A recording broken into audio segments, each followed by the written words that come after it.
ngo okay murakaza neza rero kuri tubica nayo nyero official nko bizina mu ngwanyu iradukunda jiva muri ihangana ku bwijwi ryahindutse ndwaye grippe gusa ni ibintu byakukanye nyine namwe grippe murayizi.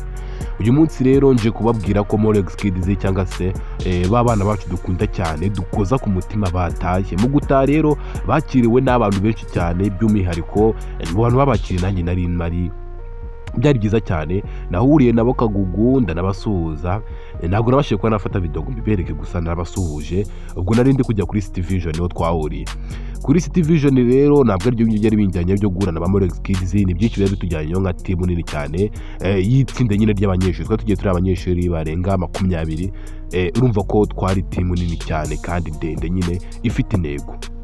Aho twagiye rero naje kuba yumva amakuru bambwira ati Moriox Kids nayo iratashye bungo byahuriranye nuko nagiye muri iyo nama ya peace bungo ndaje mbibinjiremo byose babwira icyo nama yari igamije n'icyo twakozemo nyine ubwo nyine nibwo bambwiye itsinda rya Moriox Kids ziratashye nagira mbaze mbishyireho umucyo ku bantu kuvuga ngo ntabwo barataha ntabwo bazataha oya baratashye Moriox Kids yaratashye ubwo yiri mu Rwanda bagiye komeza amashuri yabo kandi ndagira mbabwire ko baze kuza subscribe nanjye ngo subscribe aba followers miliyoni ku rubuga rwa TikTok aho Celebretation Foundation mukeba w'iyi team cyangwa se uwo ukunda kwihanganisha bafite ba subscribe aba followers 220 na umva ko Moriox Kids iri hejuru cyane. Natinze rero cyangwa ngiye kuvuga amagambo menshi twebweho twagiye ku cyitwa Festival for Peace in Words. Okay ubwo nyine twebwe twagiye mu byo bita Peace Festival in Words. Ubwo urumva ko twebwe cyari kirori gikomeye cyane kandi kinini cyane mu munyamakuru wanyu ira official ntabwo nari kubura kugira ngo mbazanire cyangwa se mbahe bimwe mu manuro cyangwa se mu nama twahakuye. Imwe mu manuro twigishijwe kubiri kubera kuri social media nyine abana b'iki gihe cyangwa se urubyiruko turi muri social media ubundi yaje ari umuti ku gihugu cyacu ndetse no ku rubyiruko nyine ngo tuyikoreshe duhanga akazi dufungura amacano dukore search tujye muri library muri laboratoire tujye muri computer lab dusearching nyine turebe ibintu byinshi cyane nyine tutazi.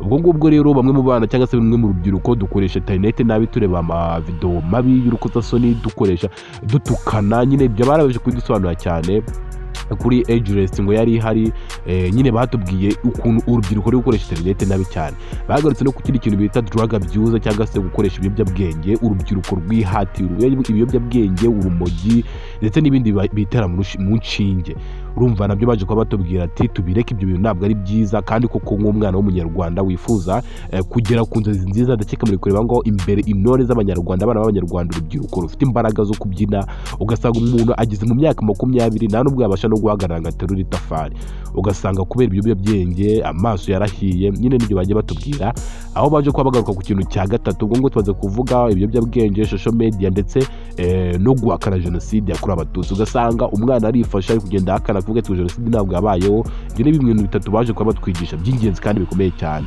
abantu bahakana jenoside baba bitwaje iki ubwo ngubwo rero nabwo baje kuba batubwira ko ibyo bintu atari ibintu by'umwana w'umunyarwanda cyangwa se urubyiruko dukwiye guca icyo kintu cyo guhakana genocide yakorewe abatutsi.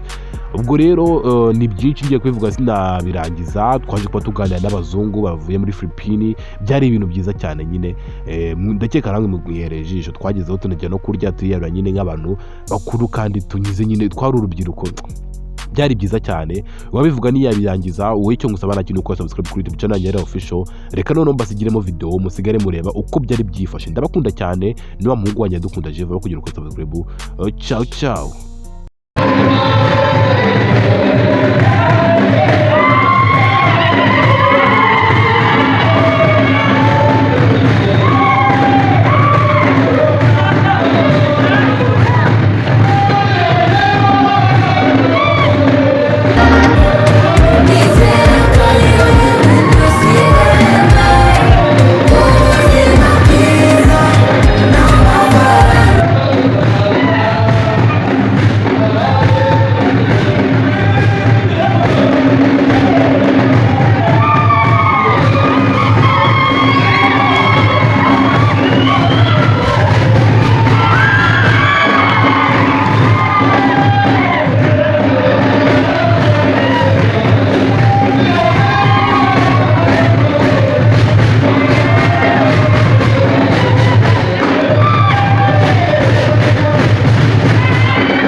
Ladies and gentlemen, we may have different religions, different languages, and different colors of skin, but we all belong to one planet.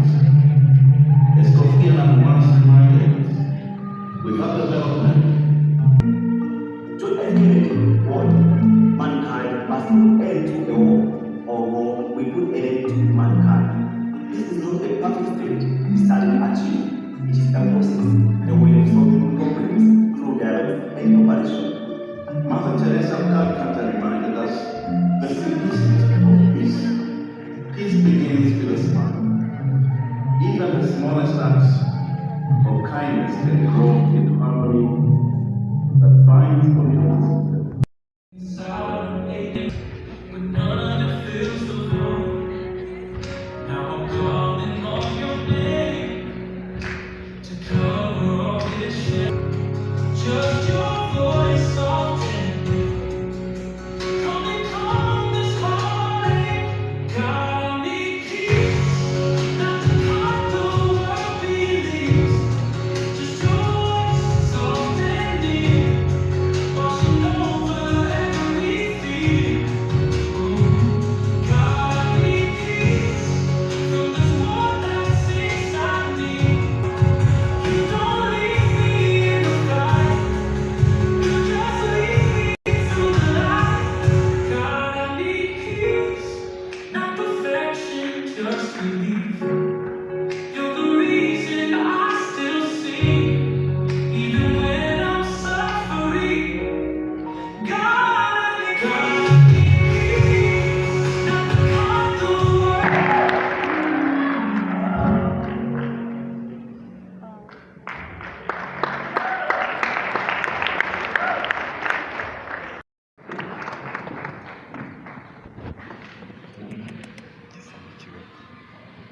ikindi kintu nanone tureba nk'abubatsemo amahoro ni iterambere.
Ambara.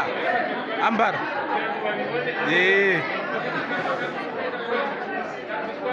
Oh my God. Jadaj. Neza.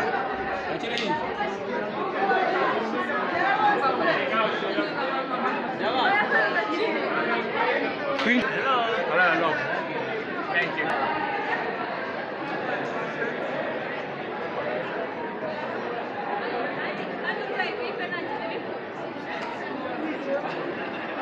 Jide, ngaho nufashe nanjye basuhuze.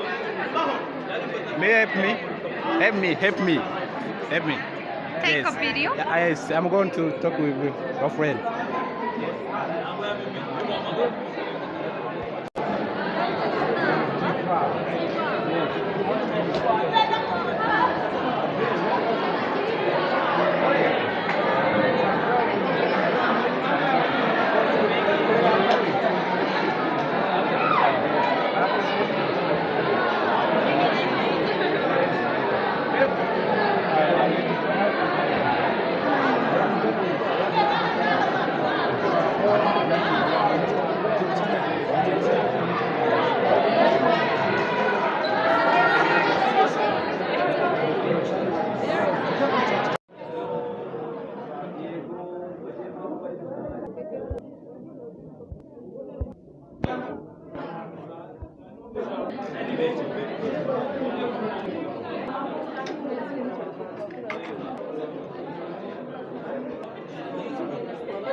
Enjoy.